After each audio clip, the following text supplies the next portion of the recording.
Hi, welcome back to Talking Shop. I'm Essence. I'm Emily. And happy Friday. Happy Pride. Yes. This will be our last episode in Pride. Will it? I'm pretty sure. Yeah. Yeah, Dang. this will be our last episode of Pride. It kind of sucks in Florida, well, in Sarasota anyway, that we don't actually get to celebrate Pride because it's too hot. Yeah. So, like, St. Pete does stuff, but Sarasota does everything in October. So, be ready to be sick of us in October, I guess. And if you don't live in Florida, it is oppressively hot currently. Yeah, we put a candle outside. Long story, don't ask. But it melted, like, from the heat. Yeah. Which is just nuts. It feels like has been consistently in the triple digits. Yeah. So I'm appreciative of not having to celebrate Pride in these conditions. Yeah, I would not be live life loving anything. Word. So, hopefully everyone's had a good Pride so far. Yeah. Been extra gay. We've been watching a lot of Love Island, and we're thinking that the best Pride gift that Peacock could give us is Zach and Bryce bromance turned romance, but we don't think it's happening. I would also accept a queer Love Island as a consolation prize. I think that's a separate ask, honestly. Like, everybody wants it, they need to just give it to us. Word. Okay. Should we get into our game? Yes. Oh. If you're new here or haven't listened to an episode in a little bit, we always start off every episode with our game Work Wife, Work Overlord, and Work Nemesis. We pick 3 characters from television, books, movies, etc. Nobody in our real life currently. Yeah, maybe at 50 episodes or something. We'll see. And we decide which one of those 3 individuals we would like to be our work wife, so the person we rely on for our functioning at work, our work overlord or our boss, and our work nemesis. That one's pretty self-explanatory. Yeah. I believe I went first last time? Question mark? Yeah, I don't know. Well, you had time to think while I was explaining the rules. Oh, weird that no thoughts actually occurred. We'll just hope for the best. Okay.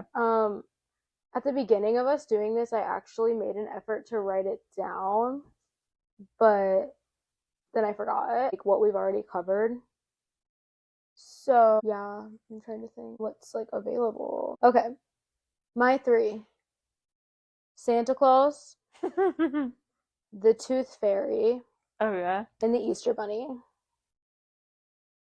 With the Tooth Fairy, would I continue to have to lose teeth in order to get money, or is like the Tooth Fairy gonna slip me some cash on the side? No, the Tooth Fairy is not like money laundering. Like, the business is the business, queen. Okay. Well, then in that case, the Tooth Fairy's gonna be my nemesis. Whoa. Why? Because I just feel like if they're not gonna, it's the only one that's greedy, I guess. If they're not gonna give me the benefits, I guess the Tooth Fairy is the most transactional of them all. Facts. And I feel like if they're not gonna share their cash and I have to like lose my teeth, I can't be walking around the office with no teeth. What would I look like? You can get veneers. Gumming it around the office. Not gumming. For $5-10, that's not per tooth. That's not enough. You got $5 to $10 per tooth? I can't remember. Oh, I have to ask your parents. Wild. This is an element of when our upbringings differing comes out. I think I got like a quarter, like maybe $1 at some point, but like my parents were not showing out $5 to $10. I'm sorry. Yeah. I don't know what else Celebrate your privilege, queen. Yeah. So Tooth Fairy nemesis. Yeah. I think I would make Santa Claus my work overlord. Does that make you an elf? Possibly. Not a bad gig, TBH. You have to work all year, and you have to do. Have you not seen Elf? Yeah, but have you seen the joy that is present in their lives with having a purpose? Yeah, but it was a nightmare for a human to try and be an elf. Right. Well, I think in this scenario, if Santa is my work overlord, that naturally makes me an elf. No, but like your Buddy the elf, not like an elf. Buddy seemed pretty happy until the bubble was burst. Facts. That's true. So be such a good boss that people forget about the real world. Plus, I feel like the cocoa, the milk and cookies, like, yeah, I just feel like the vibes are good. The vibes are good in the North Pole. That would make the Easter Bunny my work wife, which I feel like would be beneficial because I get like sweet treats. Yeah, you I like feel like the chocolate. Easter Bunny would hook me up. So, yeah. Yeah. Okay. Slay. Okay. I'm gonna say the 4th of July. Holidays. Holidays. New Year's Eve. Earth Day. Okay, naturally, easy. Working Overlord is Earth Day. Like, Okay. I love Earth Day. It's like my favorite holiday. That's why I picked it. That's not like mainstream. Like, I Uh-huh. just think it's very wholesome that we celebrate the Earth, and I'm kind of into like sustainability and stuff. So it would be a very easy job to have. Mm-hmm. And yeah, and I don't really think that there's any like scandals associated with that. 4th of July, Nemesis. I'm not feeling very patriotic this year or any of the past like 10. So when it becomes something to celebrate, if no, I don't think I'm ever actually going to celebrate the 4th of July because I think Independence Day is like it's kind of like the Wizard of Oz and Wicked. Like it's only a good story for some, Mm. and that does not include my ancestors.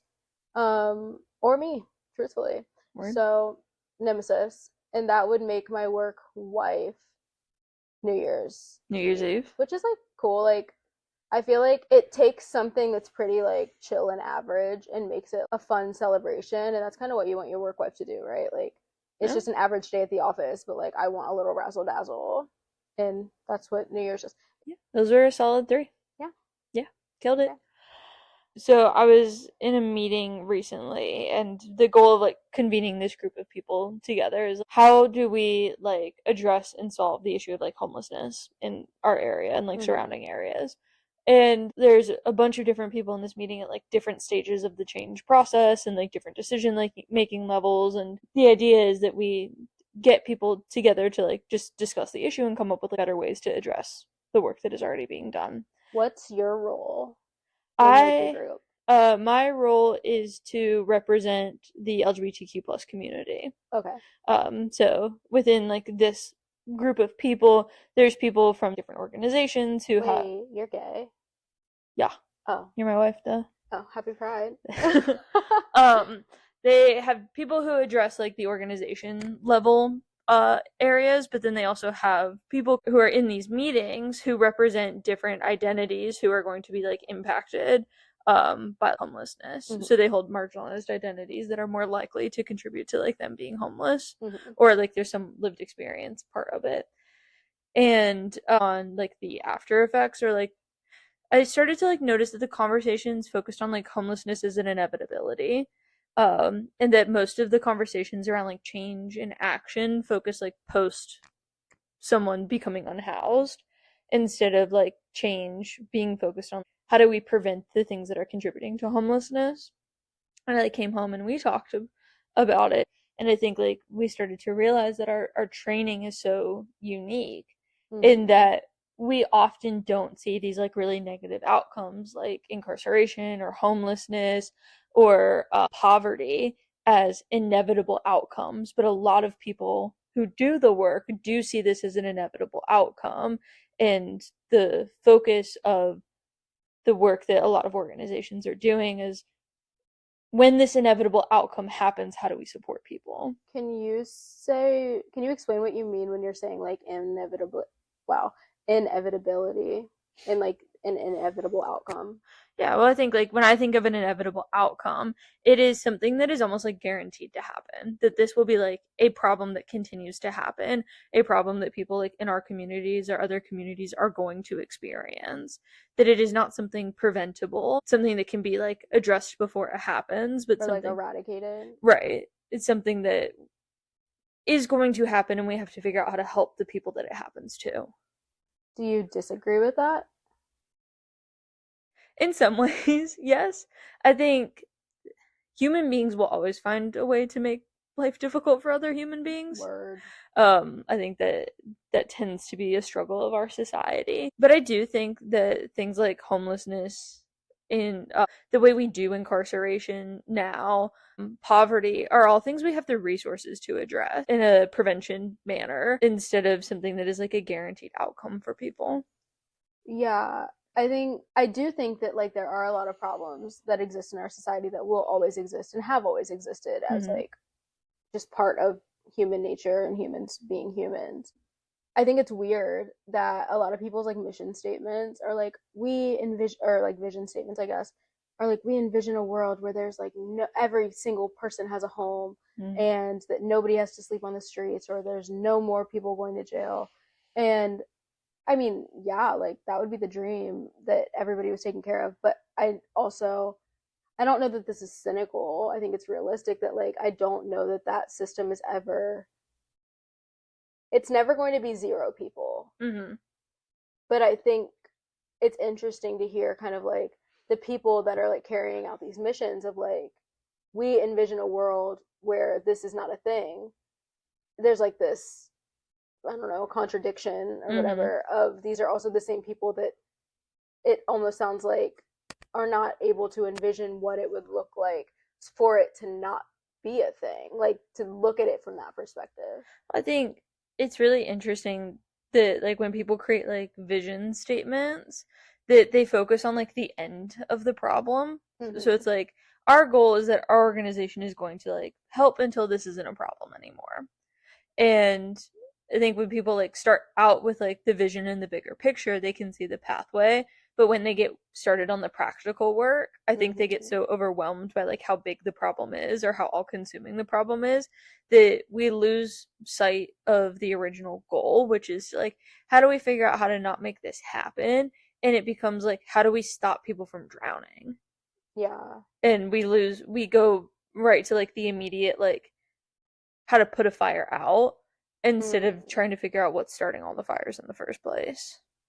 Yeah, I mean, I think it's hard, right? Because like while you are starting or leading, taking over whatever these organizations, let's just say with homelessness, there are actively people living on the streets right now. And so like how do you balance out trying to, I guess intervention feels more valuable in the immediate, because if you have somebody in front of you that is experiencing this, then like you're obviously going to want to help them with whatever they're going through like in that moment. And prevention feels more like theoretical or like more removed, or it feels unrelated. And so I can see why the tendency is to lean into intervention over prevention, but I also know that if you do prevention correctly, you don't need intervention.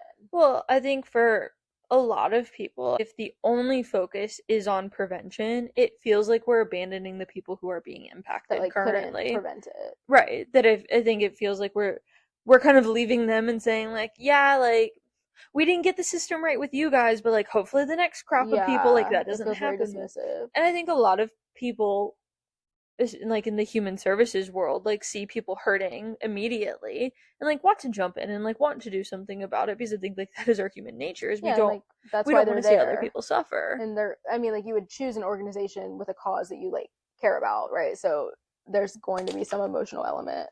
Yeah.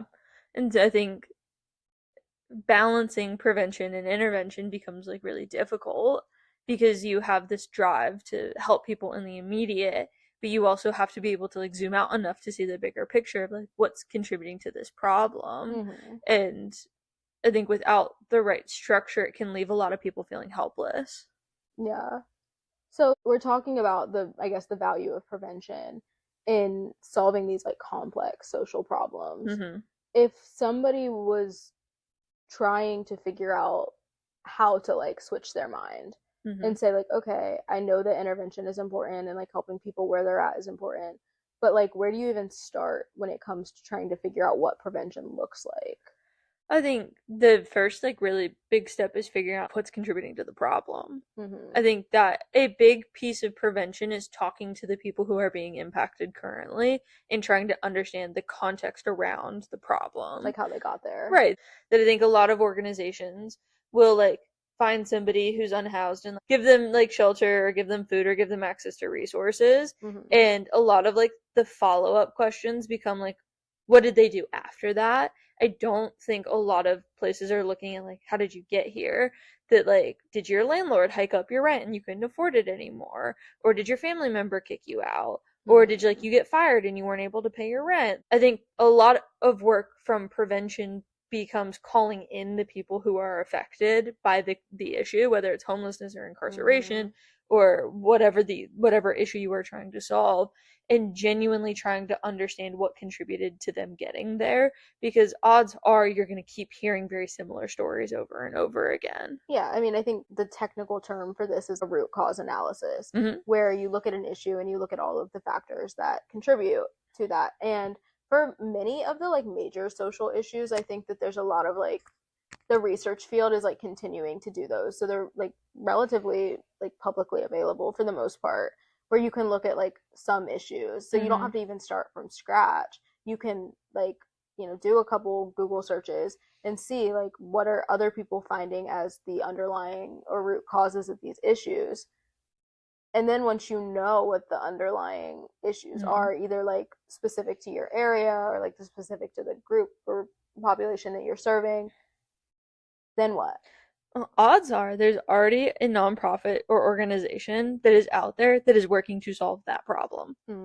That like, especially in this community, there's like 700-800 of us. Yeah, you don't need to keep creating new nonprofits to address new issues. Amen. That I think in that root cause analysis, like talking to the people who have been impacted by homelessness or whatever the issue is you are trying to solve, that you will find organizations out there who already like know that it's a problem and are doing the work to like help solve the problem. Yeah. And I think it's a need to pool resources, to pool data, to do all of the things, to like talk to each other and figure out how all of these interconnected problems can start being addressed to start solving a bigger issue. That it's kind of like, it's like an avalanche, that if we start addressing one thing, it's going to make sense to address another and like solve this problem and solve that problem. That there's a lot of space to do a lot of good. That's not only like, if we solve affordable housing, we're not only helping the people who are currently unhoused, we're helping the people who might have to go into medical debt to address one other thing, but we know they're not going to lose their housing. We're going to help people who just lost their job, so that not only do they like have to focus on like finding a job, they have to focus on finding a house. If we stabilize that, that becomes a lot easier to get them back into the workforce. Well, the people that are kicked out or substance use and other things that like prevent them from being able to stay where they are for whatever reason. And like, yeah, I think it's like wild that we can think about, there's like so many organizations working to solve the same problem the same way. Yeah. And I think that is a not good use of our time, money, resources, or energy, when I think problems can be actually solved when we are addressing them from all angles and like understanding the context and like chipping away at each of those things. But I think if you have this big problem and everybody just keeps like kind of hitting that same area, then you have a hole in the problem, but you never solved the problem. Well, I think the biggest barrier to like prevention becoming a norm in like our community is that people aren't communicating and people are fighting for resources. That there's like limited funding. And I think in some ways, possibly a hot take, an unnecessary competition for resources. Yeah, because there's always going to be a problem. Right. And I think well, I don't know if it's an unnecessary competition for resources, because I do think there are limits on accessing those things. So yes, but I do think that the competitiveness could be turned into collaboration in a way where it's like, okay, if we just keep using homelessness because it's what we started talking about, like if we're all working with the same community, then like one organization is going to really focus on making lives better for people that are experiencing homelessness for this reason, or this group is going to work with people that are at risk, and then these people are going to work with people that have already experienced it but have a job, and so on and so forth. Like look at the variations of things rather than like trying to take on like the vague issue in its entirety is unhelpful. Yeah, I think the communication piece becomes so important too, especially like communication across communities. That like homelessness is not just an issue in our community; it's an issue in many other communities, and I think across the world. Yeah, I think it becomes a piece where if people talk to each other and talk about the data and talk about resources and talk about strategies, that like prevention also comes from like understanding what's working and what's not working. Yeah. I think people have a really, I don't know, this is something that I've noticed so far is that there's this like tendency, especially with organizations that are a little bit older, that people will kind of like do things the way they've always been done. And I think there's like an assumption that maybe at the start of a nonprofit or, you know, an organization, that the people at the time that founded it did all the research, figured out what was best for communities, and then like they standardized that as part of like the organization's mission. And so we just keep doing whatever was there because that's what was there. And I mean, if you're like brand new, then the research that you're pulling from or like the materials or whatever that you're pulling from are probably recent. But if you've been doing something for 25, 30, 50 years, there's probably new stuff out there. Mm-hmm. And there's this lack almost of like, I guess, curiosity or a desire to protect what you're doing and like to feel good about the work that you've put time into that I think is actually a limitation for a lot of people because then it keeps them from improving in an effort to like defend or like maintain what they're used to. And I think like not looking, like not having the thought or the urge to look at what could work differently makes sense because we're all overwhelmed, but I think it's a barrier to progress. What characteristics do you think are important in leadership for an organization at like any level to have the balance between prevention and intervention? Characteristics of an individual or like of a team? Dealer's choice. Well, what did you have in mind when you asked? I think more of like a team because I don't think one person can carry the load of that. Yeah. I think from like a team standpoint, you need enough people with different perspectives. So like diversity of thought, I guess, to look at an issue from multiple different angles. I think this is why like group work is so important. It's not to like check the diversity box, but it is that your lived experiences are going to influence what you see and how you see it.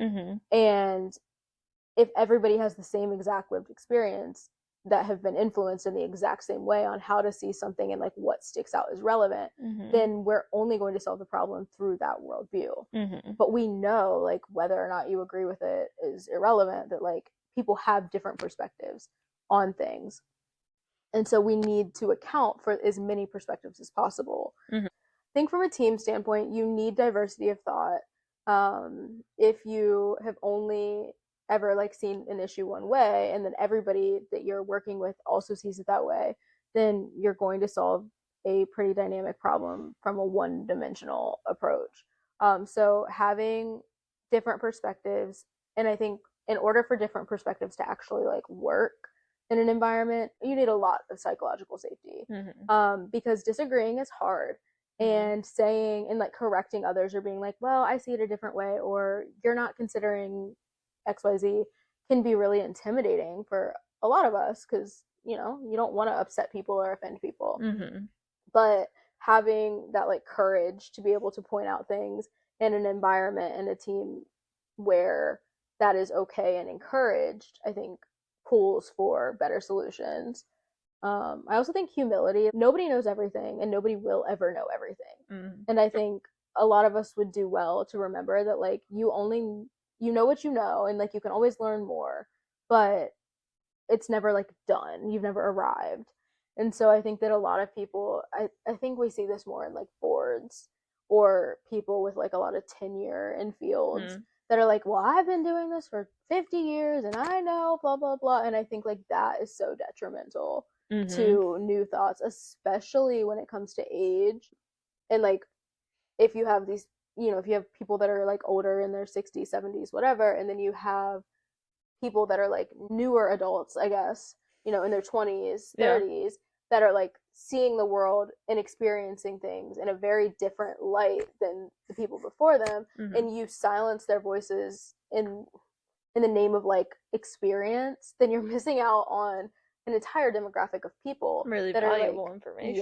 That are getting it differently. Well, and I think also a demographic of people who are also experiencing the problem. Yeah, that's where the prevention starts. Right. Like, I think honestly, like one of the things that people could do is get younger voices would be like one of the easiest ways to address prevention, because you're getting people that like chronologically are not, if you're 18, you're not going to have the same problems as a 40-year-old. Mm-hmm. And if you see younger people talking about like, oh, rent's expensive or this or that, like you have a very easy view into what it looks like before the problem hits. Mm-hmm. But I feel like that is like ignored so much, and like, well, we had it harder, or they're just kids, like just go and don't worry about that. And it's like, no, like those are actually the people that your organization will be helping them one day if we don't pay attention to what's going on with them now. I think a lot of people conflate institutional knowledge with, like, I guess, expertise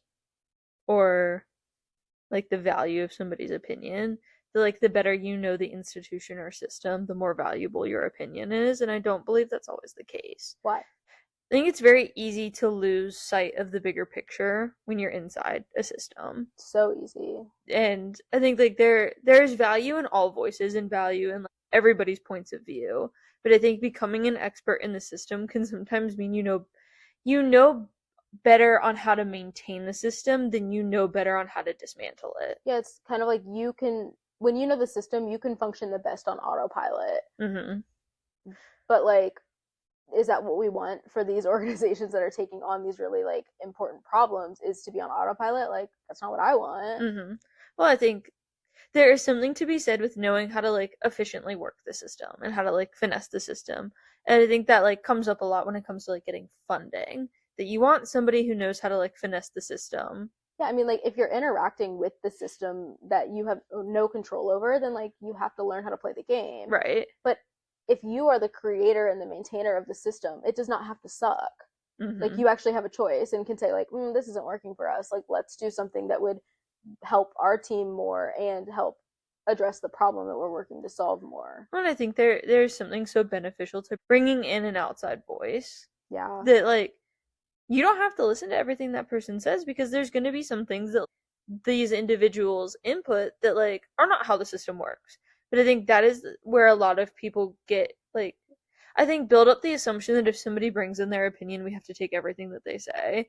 That I think that is very much a leadership skill that really effective leaders have, is knowing how to take what is valuable and how to leave behind like what is just not a good fit for the system. It's kind of like what we talked about last time with validation, like being able to pull out information that is important and leave the rest, and also like how to integrate opinions, because I think if you are not good at understanding how to weave together different perspectives, then it kind of becomes majority rules, which in a lot of times is unhelpful, especially in doing work with marginalized groups. The minority opinion should not just go because it's the minority, but I think that there's a lot of value that is lost if we're like doing majority rules.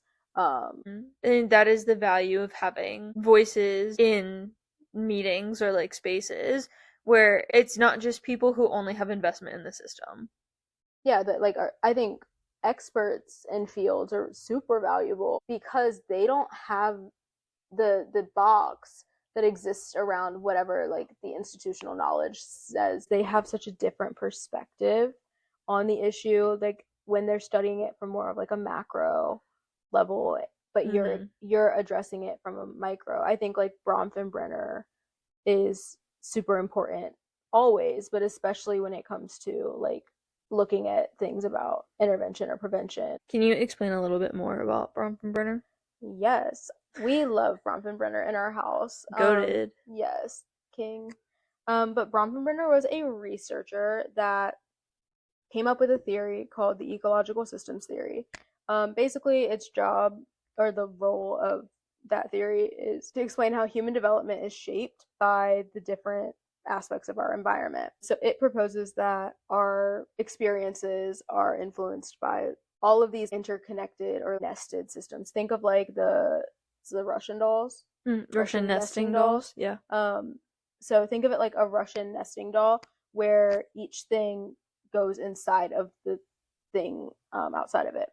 But from the immediate, we take like an individual at the beginning or in the center, and directly outside of them is something called the microsystem. This focuses specifically on the like most immediate environment that somebody has. So any of their like face-to-face one-on-one relationships, like family, peers, teachers, caregivers, and the interactions on this level are bidirectional, meaning that they influence those people and those people influence them. But then we also have situations where the people within our like microsystem can influence one another. So this would be like how your friends get along with your family, or how your spouse feels about your boss, and so on and so forth. If everything is like harmonious and gets along, then it kind of like keeps the status quo. But if there are conflicts between elements in the mesosystem, it can cause problems. Then we have like these influences that do not directly influence us, but definitely influence our experience of things. So this would be like your family members' workplaces, or what's going on in your community, extended family members. So it might not directly affect you, but if it affects a parent, then like that will impact the child, and so on and so forth. Then we have the macro system, and the macro system is more like broad and vague and like ideological than like environmental. So this is things like cultural values, your socioeconomic status, the laws, the norms, cultural traditions that exist that impact you. And so this impacts the larger systems of power that exist in your world, and that trickles down to affect all the others. And then lastly, is something called the chronos system. This is basically just time passing. So any major life transitions, historical events, or changes that happen for you, like a death or a divorce or having a child, or whatever, that will impact you over the course of your lifespan and influences how you experience all of the other levels, depending on where you're at in your own life. And so having people that can look at it from all levels of a system is really important to actually addressing something. Yeah, I think a zoomed in focus is really good for intervention. Is only good for intervention. And being able to like zoom in and zoom out, I think about it like the lens of a camera. There is a need to have a really intense like focused in thing to see the detail of it. But the camera, we don't only have cameras where it's like only that intense zoom. Like we have the ability to like move in and out of like what we are choosing to focus on, or like how much is filling up like the lens for like different purposes.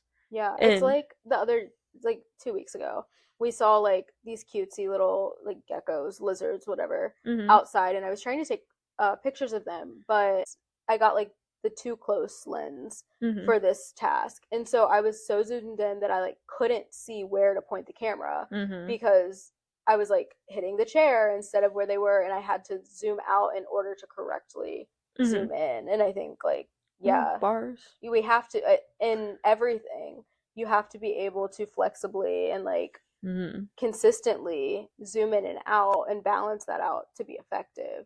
Otherwise you're going to have some really cool things that come out of it, and you're going to have a bunch of meaningless things that come out too. I think a lot of people have like a fear that if you zoom back out, you're going to lose the thing that you were focused on. That like there's such a focus on intervention, or like this is the thing and I'm trying to solve the thing, that if we like zoom out or take a break from it, that like we're going to miss the window of change, or that like when we come back we're going to be less effective. And I don't think a lot of people realize how effective like zooming out actually is. From like a momentary thing also, I think like there are a lot of people that do zoom out, and they zoom out too much. Yeah, we call them government. But like for real, like I think that's when you get people talking about issues that they have no connection to. Yeah, and that is also problematic for sure. Like there is a sweet spot, and I think all of them are like varying perspectives consistently are important. Like within a meeting, you should be talking about how the things that you're talking about in the meeting relate to the overarching like mission of the organization and like the topic that you're working to resolve. Like all of that should be included in the same conversation, and like 100%. We should talk about things from different perspectives in order to really be effective in solving a problem and talking about prevention specifically. You cannot stay zoomed in to do that, but they all have a place and a purpose, and you can't like specialize in one and think that that's going to be effective in actually solving big problems. For sure. So takeaways are thinking about prevention, and this also works on an individual level with your own life. Yeah. I'm actually really big on this, I think, in our conversations and just like how I navigate my own self. Like a good example is my meds were not kicking in when I needed them to, before I started the workday. And like I was getting frustrated, but like damage is done after, like by the time I would realize that it was an issue, it was like too late to solve the problem. No. And so I had this happen for, I don't know, it's happened throughout the years, but like, you know, I go through these cycles or whatever. And so I realized that the reason that I wasn't taking it early is because I was still in bed.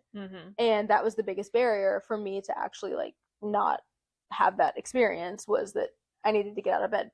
But that wasn't feasible for whatever reason. Like I'm not doing it. I'm not going to pretend that all of a sudden tomorrow I'm going to hop out and be overjoyed. So I just moved my pill container.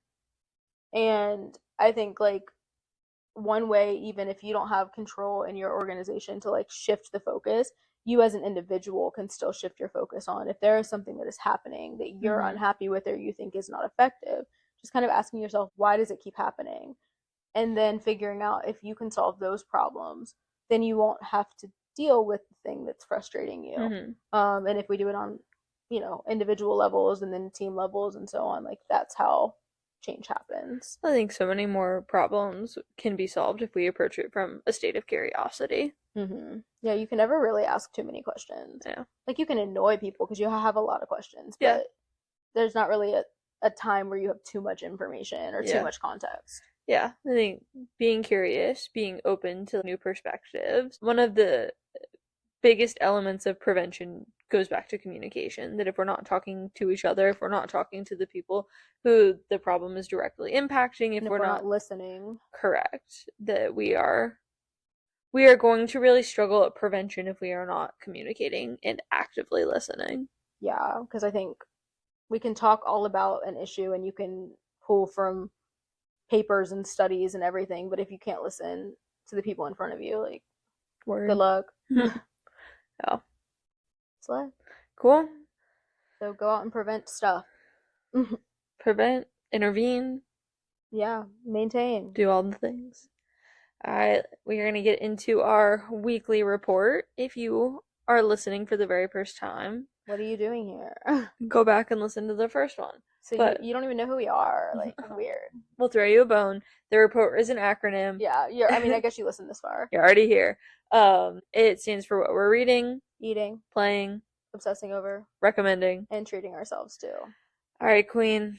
What books have we knocked out? Yes, I am officially, I think, at 19 books. Woo! So, very close. I read a book called The Last One, and it was about like a Survivor style show that happened right around the same time that a pandemic occurred.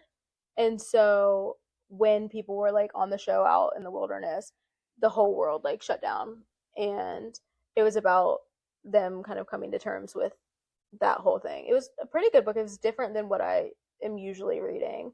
So it was good. That's what I read this week. Oh, we didn't do one last week, did we? No. I think I was still reading that last week. Yeah. It was a longer one. Know. Yeah. Yeah. Podcast wise, I still haven't picked up a book. So maybe next year. My bad, y'all. Listen to an episode on Morbid about part 2 of amusement park disasters. My jaw dropped. For those that can't see us, which is everybody because we're recording from the couch. Yeah, which they talked about Action Park, which I watched a documentary on. What's Action Park? Action Park. Oh my goodness. It was this place in New Jersey that was there in the late 70s to like mid 80s that basically was like, people are getting too soft these days. Good God. I really don't like where this is going. And the person who like owned the land, it was like a ski resort in New Jersey, but they were trying to figure out a way to make money in the summertime. So they built like, it was essentially like a water park with some stuff like on the side of a mountain. And the documentary on HBO about it, highly recommend, is called Class Action Park, because so many injuries and deaths happened. Yeah, that doesn't There sound was safe like at all. an alpine slide that went down like the side where you're on like a toboggan, Uh-huh. that like they fully let you control just like how fast you would go, and like the brakes were a little iffy and like the safety protocols were not there, and some kid like went down it, flew off the track 25 feet and landed headfirst into a rock. Oh my god. Did they survive? No, they did not. What a horrible way to die. People would come off that like alpine slide with like just chunks of skin missing, needing like serious medical attention. Wait, when did this happen? 70s, 80s. Oh, I was like, were there not like Yelp reviews?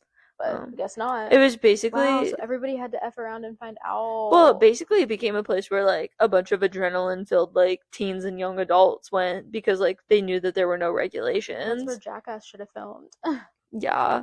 Like they had a place where you could like essentially drive speedboats around a lake, but like the speedboats were constantly leaking diesel into the lake, but like that's also where you would like jump off a rope swing, so Slay. Great you'd for be the like environment. oh, that place was a mess. So yeah, I would highly recommend the documentary on HBO called Class Action Park. It was very entertaining. We should watch it. I don't like watching people get hurt. You it's were like America's Funniest Home Videos and stuff. I don't think it's funny. It makes me like sympathetic. You were watching people talk about how they got hurt decades ago.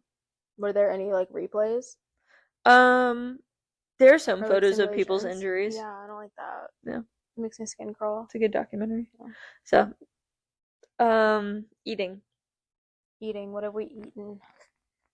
We ate out a lot. Not a lot, but semi a lot this week. We got, okay, this is like wild to be my eating, but it is last night we got Jimmy John's, and nobody would know this because why would they? But Jimmy John's for the longest time it's like what I would eat after a night out in college, and then it became my like depression food. Like if I couldn't eat anything else, like Jimmy John's would sound good.